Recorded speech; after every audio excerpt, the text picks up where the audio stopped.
एक बड़ा ही ईमानदार लकड़हारा था। वह हर दिन जंगल जाता, लकड़ियां काटता और उन्हें बेचकर अपना जीवन यापन करता था। उसकी एक बूढ़ी पत्नी थी जो भगवान शिव की परम भक्त थी। वह हर दिन सच्चे मन से शिव जी की पूजा करती थी और उनसे कुछ नहीं मांगती थी। उसकी बस एक ही प्रार्थना होती थी, हे भोलेनाथ, मेरी सूनी गोद को भर दो और मुझे एक संतान दे दो। समय बीतता गया और वे बूढ़े हो गए, लेकिन उनकी गोद सूनी ही रही। गांव के लोग उन्हें ताने मारने लगे। इन तानों से दुखी होकर वे दोनों अपना महल छोड़कर एक मंदिर के पास बनी कुटिया में रहने लगे। लोगों की बातें सुनकर आप सोच रहे होंगे कि एक लकड़हारे के पास महल कैसे हो सकता है। दरअसल यह लकड़हारा एक समय में एक बहुत बड़े राज्य का राजा था। वह और उसकी रानी दोनों बहुत ही धार्मिक और दयालु थे, लेकिन संतान न होने के कारण वे हमेशा दुखी रहते थे। उन्होंने अपनी सारी संपत्ति गरीबों और जरूरतमंदों में दान कर दी थी। उसके पास बस महल बचा था। फिर भी जब उन्हें संतान नहीं हुई तो उन्हें लगा कि यह सब उनके पिछले जन्म के कर्मों का फल है। इसी कारण उन्होंने अपना राजपाट त्याग दिया और एक साधारण लकड़हारे का जीवन जीने लगे, ताकि वे अपने पापों का प्रायश्चित कर सकें। महल से कुटिया में आने के बाद भी उनकी दिनचर्या नहीं बदली। राजा अब भी लकड़हारे की तरह मेहनत करता था और रानी, जो अब एक साधारण स्त्री थी, रोज शिवजी की आराधना करती थी। वे कभी किसी से अपने अतीत के बारे में बात नहीं करते थे। एक दिन की बात है, राजा, जो अब एक साधारण लकड़हारा था, हमेशा की तरह जंगल में लकड़ियां काट रहा था। वह पेड़ पर कुल्हाड़ी चलाने ही वाला था कि तभी उसे जमीन पर एक बहुत बड़ा और चमकदार मोती दिखाई दिया। मोती की चमक से उसकी आंखें चौंधिया गईं। उसने आज तक ऐसा अद्भुत मोती नहीं देखा था। वह आश्चर्य में भरकर उस मोती को देखने लगा। तभी एक रहस्यमयी आवाज उसके कानों में गूंजी, हे राजन, यह मोती तुम्हारा ही है, इसे अपने घर ले जाओ। ये सुनकर लकड़हारा डर गया। उसे लगा कि यह कोई भ्रम है या शायद किसी देवता का चमत्कार। वह डरते हुए उस मोती को उठाने के लिए झुका। जैसे ही उसने मोती को छुआ, वह और भी तेज चमकने लगा। आवाज ने फिर कहा, डरो मत, यह मोती तुम्हारे दुख भरे जीवन को खुशियों से भर देगा। लकड़हारे ने मोती उठाया और उसे अपने कपड़ों में छिपाकर जल्दी से घर की ओर चल दिया। वह सोच रहा था कि क्या यह सच में कोई चमत्कार है। क्या इस मोती से उसकी और उसकी पत्नी की जिंदगी में बदलाव आएगा। घर पहुंचकर उसने अपनी पत्नी को सारी बात बताई। पत्नी ने जब वह अद्भुत मोती देखा तो उसकी आंखों से आंसू छलक पड़े। वह बोली, यह हमारे प्रभु शिव का ही आशीर्वाद है। और फिर उस एक मोती ने उनकी किस्मत बदल दी। क्या आप जानना चाहेंगे कि उस मोती ने उनकी जिंदगी में क्या क्या बदलाव लाए। लकड़हारा और उसकी पत्नी उस चमत्कारिक मोती को पाकर बहुत खुश थे। रानी, जो अब साधारण स्त्री का जीवन जी रही थी, रोज उस मोती की पूजा करने लगी। वह मोती को अपने पूजा घर में रखती और उसे भगवान शिव का आशीर्वाद मानती थी। उनकी दिनचर्या वैसी ही चल रही थी जैसी हमेशा से थी। लकड़हारा रोज जंगल जाता, लकड़ियां काटता और शाम को घर लौट आता। रानी घर का काम करती और पूजा पाठ में मन लगाती। एक सुबह जब वे सो रहे थे, तभी उन्हें किसी शिशु के रोने की आवाज सुनाई दी। यह सुनकर दोनों हड़बड़ा कर उठ गए। उन्होंने चारों ओर देखा, लेकिन उन्हें कोई बच्चा दिखाई नहीं दिया। आवाज उनके पूजा घर से आ रही थी। दोनों पति पत्नी धीरे धीरे पूजा घर की ओर बढ़े। जब उन्होंने अंदर जाकर देखा तो उनकी आंखें फटी की फटी रह गईं। जिस चमत्कारिक मोती की वे रोज पूजा करते थे, वह टूट गया था और उसके टुकड़े सोने की तरह चमक रहे थे। और उन टुकड़ों के बीच एक नन्ही सी बच्ची लेटी हुई थी जो रो रही थी। यह देखकर रानी की खुशी का ठिकाना न रहा। जिस संतान के लिए वह तरस रही थी, वह उसे मिल गई थी। रानी ने तुरंत उस बच्ची को अपनी गोद में उठा लिया। उसकी आंखों से खुशी के आंसू बहने लगे। उसने लकड़हारे से कहा, देखो, मैंने कहा था ना, यह हमारे प्रभु शिव का ही आशीर्वाद है। दोनों ने मिलकर उस बच्ची का नाम मोती रखा, क्योंकि वह उन्हें उस अद्भुत मोती से मिली थी। उनकी सुनी गोद भर गई थी और उनकी जिंदगी में खुशियों की नई शुरुआत हो चुकी थी। नन्ही बच्ची मोती को पाकर राजा और रानी की खुशी का ठिकाना न रहा। वे उसे लेकर अपने महल में लौट आए। अब वे फिर से राजा रानी बन चुके थे। उन्होंने अपनी बेटी का पालन पोषण बहुत प्यार से किया। धीरे धीरे मोती बड़ी होने लगी। वह बहुत ही बुद्धिमान और सुंदर थी। उसने हर विद्या में निपुणता हासिल कर ली थी। वह एक कुशल योद्धा थी और संगीत, कला और साहित्य में भी पारंगत थी। उसकी सुंदरता और बुद्धिमत्ता की चर्चा दूर दूर तक फैल चुकी थी। जैसे जैसे मोती विवाह योग्य हुई, राजा को उसके विवाह की चिंता सताने लगी। दूर दूर के राज्यों से राजकुमार उसके साथ विवाह करने का प्रस्ताव लेकर आने लगे, पर राजा को कोई भी पसंद नहीं आया। वह अपनी बेटी के लिए एक ऐसा वर चाहते थे जो उसके योग्य हो। एक रात राजा जब गहरी नींद में थे तो उन्हें सपने में भगवान शिव के दर्शन हुए। भगवान शिव ने मुस्कुराते हुए कहा, हे राजन, तुम्हारी बेटी का विवाह उसी के साथ हो सकता है जो गर्भ से न जन्मा हो। अगले दिन जब राजा की नींद खुली तो वे भगवान शिव के कहे शब्दों को सुनकर सोच में पड़ गए। गर्भ से न जन्मा हो, इसका क्या मतलब था। राजा को समझ नहीं आ रहा था कि वह अपनी बेटी के लिए ऐसा वर कहाँ ढूंढेंगे। उन्होंने तुरंत राज्य भर में ढिंढोरा पिटवा दिया कि जो भी इस शर्त को पूरा करेगा उसी के साथ राजकुमारी मोती का विवाह होगा। राजा ने पूरे राज्य में ढिंढोरा पिटवा दिया कि राजकुमारी का विवाह उसी के साथ होगा जो गर्भ से न जन्मा हो। यह सुनकर सभी हैरान रह गए। बड़े बड़े राजकुमारों ने इस शर्त को असंभव बताया और वापस लौट गए। राजा भी चिंतित हो गए कि आखिर उनकी बेटी का विवाह कैसे होगा। राजा ने राजकुमारी के विवाह की अनोखी शर्त के बारे में सुनाने के बाद भी चैन नहीं मिला। उन्होंने राज्य के सबसे ज्ञानी ज्योतिषी को महल में बुलाया। राजा ने ज्योतिषी को राजकुमारी की कुंडली दी और चिंतित होकर पूछा, हे ऋषि, मेरी पुत्री के विवाह में यह कैसी बाधा है? भगवान शिव ने कहा है कि इसका विवाह उसी से होगा जो गर्भ से न जन्मा हो। कृपया इसका समाधान बताएं। ज्योतिषी ने ध्यान से कुंडली देखी और कुछ देर तक गहन विचार में डूबे रहे। फिर उन्होंने राजा से कहा, महाराज, आपकी पुत्री की कुंडली में एक विशेष योग है। यह योग बताता है कि इसका जीवन साथी कोई साधारण मनुष्य नहीं होगा। उसकी उत्पत्ति सामान्य तरीके से नहीं हुई होगी। राजा ने बेसब्री से पूछा, तो क्या ऐसा कोई व्यक्ति मिल पाएगा? ज्योतिषी ने मुस्कुराते हुए कहा, महाराज, चिंता न करें। आपकी पुत्री के लिए जो वर तय हुआ है वह इसी धरती पर है। वह सामान्य माता पिता से नहीं बल्कि किसी दैवीय या प्राकृतिक शक्ति से जन्मा होगा। यह शायद कोई ऐसा बालक हो सकता है जो किसी तपस्या के फल के रूप में, यज्ञ की अग्नि से या किसी और चमत्कार से उत्पन्न हुआ हो। राजा को ज्योतिषी की बातों से थोड़ी तसल्ली मिली, लेकिन वे अब भी असमंजस में थे कि ऐसा वर कहाँ मिलेगा। उन्होंने ज्योतिषी से पूछा, क्या आप उस व्यक्ति को ढूंढने में मेरी मदद कर सकते हैं? ज्योतिषी ने कहा, महाराज, आप बस धैर्य रखें। सही समय आने पर वह वर खुद ही आपके पास आएगा। आपकी पुत्री की नियति बहुत ही महान है और भगवान शिव का आशीर्वाद उसके साथ है। अर्शी ने राजा की चिंता को देखते हुए आगे कहा, हे राजन, आपकी पुत्री की नियति एक ऐसे वर के साथ है जो अग्नि से जन्मा हो, लेकिन इस वरदान के साथ एक श्राप भी जुड़ा है। जो अग्नि से पैदा हुआ है वह पानी से नष्ट हो सकता है। इसीलिए आप दोनों को साथ रहना होगा और आपकी पुत्री का विवाह उसी से होगा जो बिना कष्ट पाए अग्नि में प्रवेश कर सकता है। राजा ने चिंतित होकर पूछा, हे ऋषि, आप इसका क्या उपाय बताते हैं? ऋषि ने एक पल सोचा और बोले, महाराज, इसका एक समाधान है। आप पूरे राज्य में एक अग्नि प्रतियोगिता की घोषणा करवाइए। शर्त यह होगी कि जो भी विशाल अग्निकुंड में प्रवेश करके बिना किसी क्षति के बाहर निकलेगा उसी के साथ राजकुमारी मोती का विवाह होगा।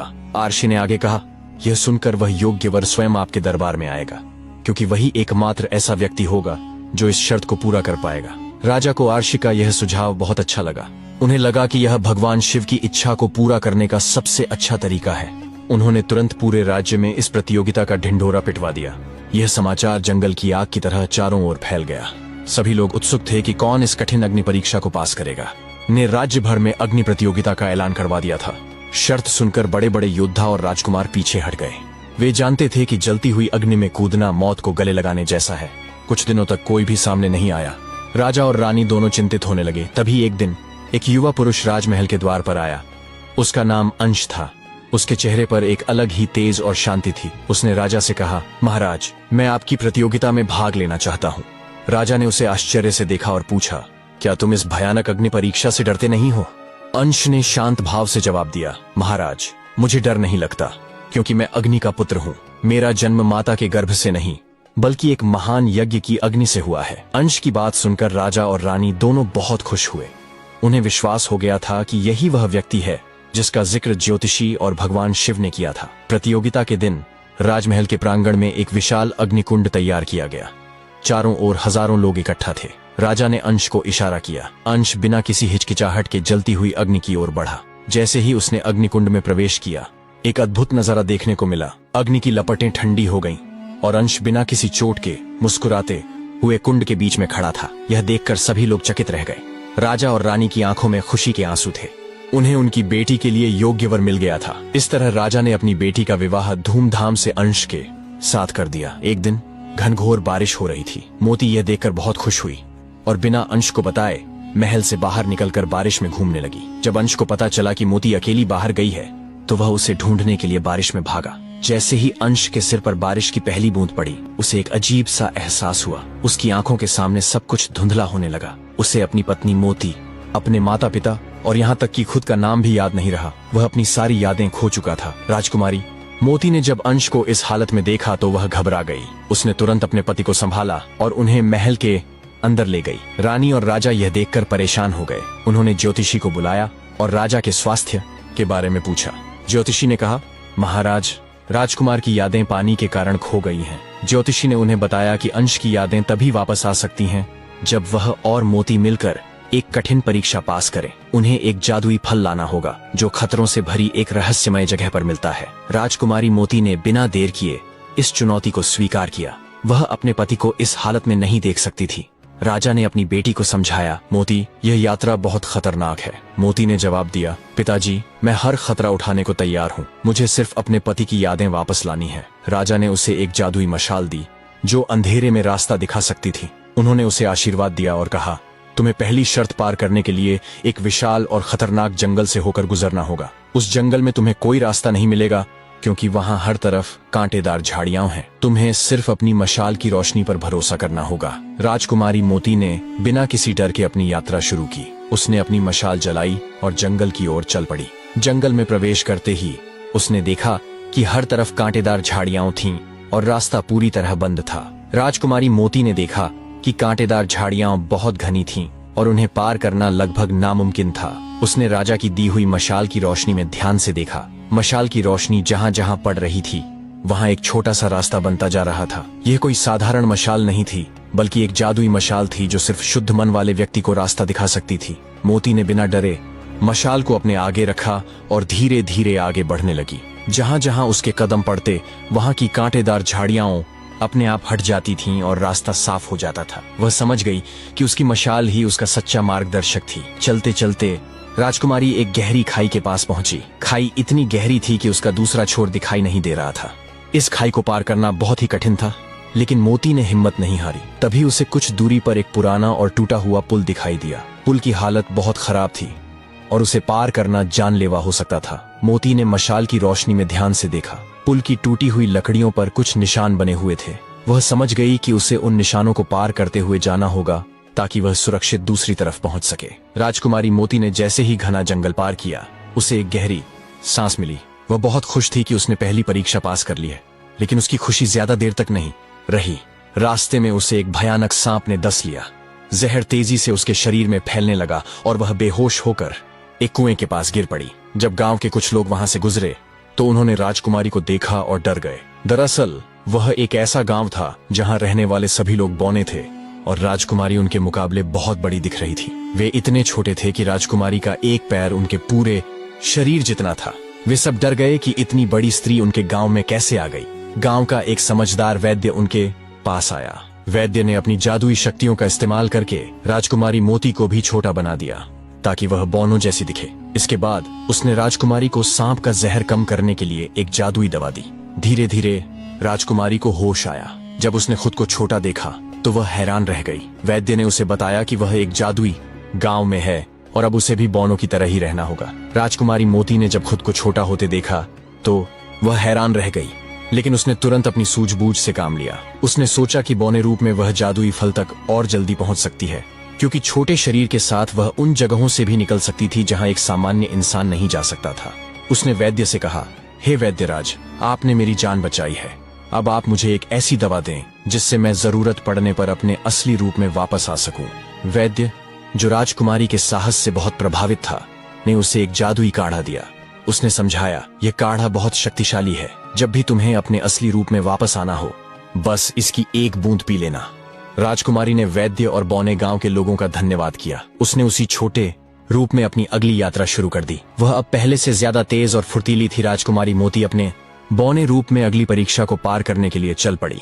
उसे एक ऐसी जगह से होकर गुजरना था जहां बहुत सारे शेर और भेड़िए थे। यह सुनकर कोई भी डर जाता, लेकिन राजकुमारी ने अपनी समझदारी से सोचा। उसने सोचा, मैं बहुत छोटी हूँ, इन जानवरों के लिए मुझे देखना बहुत मुश्किल होगा। मैं चुपचाप इनके बीच से निकल जाऊंगी। जैसे ही वह उस जगह पर पहुंची, उसने देखा कि वहां सचमुच बहुत सारे खूंखार शेर और भेड़िए घूम रहे थे। वे आपस में लड्डी एच रहे थे और जोर जोर से दाह रहे थे। राजकुमारी ने हिम्मत से काम लिया और खुद को घास में छिपाकर धीरे धीरे आगे बढ़ने लगी। राजकुमारी मोती ने बिना किसी परेशानी के शेरों और भेड़ियों वाले जंगल को पार कर लिया था। वह बहुत खुश थी क्योंकि उसे लगा कि अब वह अपनी अगली परीक्षा के लिए तैयार है। तभी उसे बहुत तेज प्यास लगी। राजकुमारी ने अपनी जादुई पोटली निकाली और बिना सोचे समझे उसमें से पानी की जगह वह जादुई काढ़ा पी लिया जो वैद्य ने उसे दिया था। जैसे ही उसने काढ़ा पिया, वह अपने असली रूप में वापस आ गई। उसी पल जिन शेरों और भेड़ियों से वह बचकर आई थी, उन्होंने उसे देख लिया। वे सभी राजकुमारी की ओर दौड़ पड़े और उसे चारों तरफ से घेर लिया। राजकुमारी मोती जब अचानक अपने असली रूप में आ गई तो उसे शेरों और भेड़ियों ने चारों तरफ से घेर लिया। वह डर गई, लेकिन उसने हिम्मत नहीं हारी। वह जानती थी कि उसे अपनी बुद्धि और बहादुरी का इस्तेमाल करना होगा। उसने पास पड़े एक टूटे पेड़ की टहनी उठाई और उससे उन जानवरों को डराने की कोशिश की। उसने जोर जोर से चिल्लाना शुरू किया। उसकी तेज आवाज और विशाल रूप देखकर जानवर थोड़े डर गए और पीछे हट गए। तभी उसे एक गुफा दिखाई दी। बिना सोचे समझे वह उस गुफा में घुस गई। शेर और भेड़िए भी उसके पीछे गुफा में आ गए, लेकिन गुफा बहुत संकरी थी और वे अंदर नहीं जा पाए। राजकुमारी गुफा के अंदर धीरे धीरे आगे बढ़ी। गुफा के अंत में उसे एक बड़ा सा पत्थर मिला, जिसके नीचे से एक ठंडी हवा आ रही थी। उसे महसूस हुआ कि यही वह जगह है जहां उसे जाना है। मोती ने अपनी सारी ताकत लगाकर उस पत्थर को हटाया। राजकुमारी मोती ने अपनी पूरी ताकत लगाकर उस भारी पत्थर को हटाया। पत्थर हटते ही उसे सामने एक नई दुनिया दिखाई दी। ये कोई साधारण जगह नहीं थी, बल्कि एक ऐसी जादुई दुनिया थी जहां चारों ओर सिर्फ सुंदरता थी। उसने देखा कि वहां हर तरफ रंग बिरंगे फूल खिले थे। हवा में मीठी मीठी खुशबू घुली हुई थी। झरने बह रहे थे और उनमें से भी इंद्रधनुषी रंग निकल रहे थे। यह सब देखकर मोती हैरान रह गई। तभी उसे अपने चारों ओर उड़ती हुई सुंदर परियां दिखाई दी। उनकी पंखों से सुनहरी चमक निकल रही थी। वे सब बहुत खुश थीं और राजकुमारी को देखकर मुस्कुरा रही थीं। एक परी राजकुमारी के पास आई और उसने कहा, स्वागत है बहादुर राजकुमारी, हमें पता था कि तुम यहाँ तक पहुँच जाओगी। राजकुमारी मोती जब परियों की दुनिया में पहुंची तो वहां की खूबसूरती देखकर हैरान रह गई। तभी परियों की रानी, जो उन सब में सबसे सुंदर और शक्तिशाली थी, राजकुमारी के पास आई। उसके हाथों में एक जादुई छड़ी थी जो चमक रही थी। रानी परी ने मुस्कुराते हुए कहा, बहादुर राजकुमारी, तुम्हारा यहाँ तक पहुंचना आसान नहीं था। तुम्हारी हिम्मत और प्रेम को देखकर हम सब बहुत खुश हैं। मैं तुम्हें यह जादुई छड़ी देती हूँ। रानी ने छड़ी देते हुए कहा, इस छड़ी से तुम जरूरत पड़ने पर हवा में उड़ सकती हो। यह छड़ी तुम्हारी अगली चुनौती को पार करने में तुम्हारी मदद करेगी। तुम्हारी अगली चुनौती एक ऐसी नदी को पार करना है जिसके ऊपर कोई पुल नहीं है और जिसका पानी तुम्हें पत्थर बना सकता है। राजकुमारी ने रानी परी का धन्यवाद किया और उस जादुई छड़ी को लेकर आगे बढ़ गई। उसे अब यकीन हो गया था कि वह अपनी इस मुश्किल यात्रा को पूरा कर पाएगी और अपने पति की यादें वापस ला पाएगी। जादुई छड़ी लेकर राजकुमारी मोती नदी के पास पहुंची। सामने एक विशाल और चौड़ी नदी थी जिसका पानी काला और स्थिर था। नदी के ऊपर कोई पुल नहीं था। राजकुमारी को याद आया कि रानी परी ने कहा था कि इस नदी का पानी किसी को भी पत्थर बना सकता है।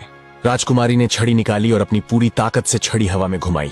छड़ी से एक तेज रोशनी निकली और नदी के ऊपर एक जादुई पुल बन गया। पुल इंद्रधनुष के रंगों में चमक रहा था। राजकुमारी बिना डरे उस पुल पर चली और नदी को पार कर लिया। वह जानती थी कि उसे अब अपनी आखिरी परीक्षा पार करनी थी। उसे एक रहस्यमयी पहाड़ पर चढ़ना था जहां जादुई फल था। राजकुमारी मोती ने जादुई पुल पार किया और उस रहस्यमय पहाड़ के पास पहुंची जहां जादुई फल था। यह पहाड़ बहुत ही कठिन था क्योंकि इसकी चोटी पर पहुंचना लगभग असंभव था। रास्ता बहुत ही संकरा था और हर कदम पर फिसलने का डर था। राजकुमारी ने बिना समय गंवाए चढ़ना शुरू किया। जैसे जैसे वह ऊपर जा रही थी, हवा और भी ठंडी होती जा रही थी और रास्ता और भी मुश्किल होता जा रहा था। तभी उसे याद आया कि रानी परी ने उसे उड़ने वाली जादुई छड़ी दी थी। राजकुमारी ने छड़ी निकाली और अपनी पूरी ताकत से छड़ी हवा में घुमाई। छड़ी से एक तेज रोशनी निकली और राजकुमारी हवा में उड़ने लगी। उसने पहाड़ की चोटी तक उड़कर जाने का फैसला किया। जादुई फल और अंश की यादें। राजकुमारी ने पहाड़ की चोटी पर पहुंचकर देखा कि वहां एक जादुई पेड़ था जिस पर वही फल लगा था जिसकी उसे तलाश थी। राजकुमारी मोती ने पहाड़ की चोटी पर पहुंचकर देखा कि वहां एक जादुई पेड़ था जिस पर वही फल लगा था जिसकी उसे तलाश थी। राजकुमारी बहुत खुश हुई। उसने फौरन वह फल तोड़ने के लिए हाथ बढ़ाया, लेकिन जैसे ही उसने फल को छुआ वह गायब हो गया। राजकुमारी हैरान रह गई। उसने कई बार कोशिश की, लेकिन हर बार फल गायब हो जाता था। रानी अब सोच में पड़ गई कि आखिर यह क्या हो रहा है। तभी एक आवाज आई, इस फल को तोड़ने के लिए तुम्हें बुद्धि की परीक्षा देनी होगी। पेड़ से फिर से वही रहस्यमयी आवाज आई, तुम्हें अपने प्रेम का त्याग नहीं करना है, बल्कि यह दिखाना है कि तुम अपने प्यार के लिए कोई भी त्याग कर सकती हो। इस फल को पाने के लिए तुम्हें अपने ज्ञान और अपनी निस्वार्थता का सबूत देना होगा। राजकुमारी ने पेड़ की बात सुनी और समझ गई कि यह एक पहेली है। तभी पेड़ से 3 जादुई पहेलियां निकलकर उसके सामने आईं।